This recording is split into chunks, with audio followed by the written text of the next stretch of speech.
Hello guys, ఈరోజు వీడియోలో మనం ఏపీ స్టడీ సర్కిల్కి అప్లికేషన్ ఎలా పెట్టాలో ప్రాసెస్ అనేది స్టెప్ బై స్టెప్ తెలుసుకుందాము.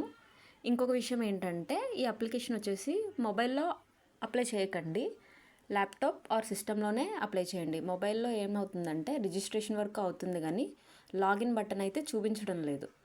సో రిజల్యూషన్ సరిపోవట్లేదు అన్నమాట. సో చాలామంది రిజిస్టర్ అయిపోయి ఉంటారు కదా, మీరు రిజిస్టర్ అయిన తర్వాత మీకు ఐడి అండ్ పాస్వర్డ్ రెండు వచ్చి ఉంటాయి. దాంతో మీరు సిస్టంలో లాగిన్ అవ్వచ్చు. లాగిన్ అయిన తర్వాత మనకి అప్పుడు డాక్యుమెంట్స్ అప్లోడ్ చేయమని అడుగుతుంది.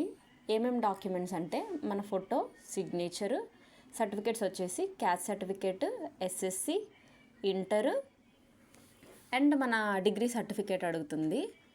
ఈ సర్టిఫికేట్స్ వచ్చేసి పీడిఎఫ్ ఫార్మాట్లో ఉండాలి అండ్ సైజు 1 MB కంటే తక్కువ ఉండేటట్టు చూసుకోండి.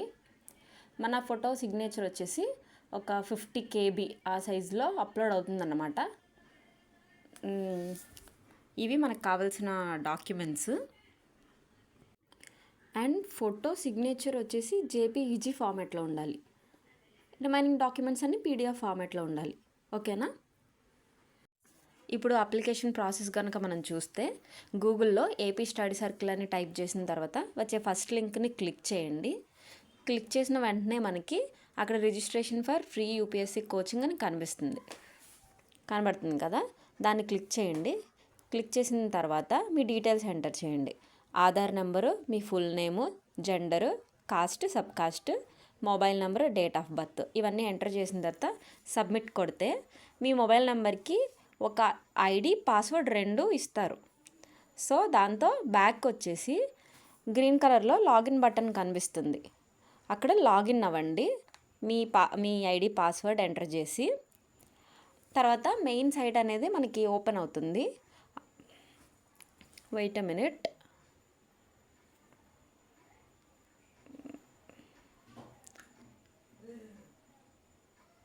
ఓకే, ఇక్కడ మెయిన్ పేజ్ ఓపెన్ అయింది కదా. ఇక్కడ మనకి మన communication details and SSC details, hall ticket number అడుగుతారు, ఫైల్ అప్లోడ్ చేయాలి. అలాగే మన ఇంటర్ డీటెయిల్స్, అది కూడా సర్టిఫికేట్ అప్లోడ్ చేయాలి. స్పెసిఫికేషన్స్ ఏంటో వీడియో స్టార్టింగ్లో చెప్పాను కదా, 1 MB లెస్ దెన్ 1 MB ఉండాలని పీడిఎఫ్ ఫార్మాట్లో. మన గ్రాడ్యుయేషన్ డీటెయిల్స్ కూడా అడుగుతారు. తర్వాత యూపీఎస్సీ ప్రిలిమ్స్ ఇంతకుముందు అటెంప్ట్ చేశారా లేదా, ఎస్ ఆర్ నో. అటెంప్ట్ చేస్తే కనుక ఇంకో క్వశ్చన్ అడుగుతుంది, ప్రిలిమ్స్ క్వాలిఫై అయ్యారా లేదా అని చెప్పి. దానికి ఎస్ ఆర్ నో ఆప్షన్ ఉంటుంది. తర్వాత మనం ఏ సెంటర్లో కోచింగ్ తీసుకోవాలనుకుంటున్నామో అది అడుగుతుందన్నమాట. అక్కడేం ప్రయారిటీస్ ఇవ్వలేదు, జస్ట్ ఒకే ఒక ఆప్షన్. విజయవాడ అయితే విజయవాడ, తిరుపతి అయితే తిరుపతి, విశాఖపట్నం అయితే విశాఖపట్నం అని పెట్టాలి. ఒకే సెంటర్కి మరి ఎక్కువ నెంబర్ ఆఫ్ అప్లికేషన్స్ వస్తే మరి ఎలా అలొకేట్ చేస్తారో I have no idea. So ఇలా అప్లికేషన్ సబ్మిట్ అయిపోయినట్టే. మనకి సబ్మిట్ అయినట్టు కన్ఫర్మేషన్ మెయిల్ కానీ ఎస్ఎంఎస్ కానీ ఏమీ రావు, బట్ అప్లికేషన్ సబ్మిట్ అయినట్టే. సో ఇది ప్రొసీజరు. ఏమైనా డౌట్స్ ఉంటే కామెంట్ సెక్షన్లో కామెంట్ చేయండి. Thank you.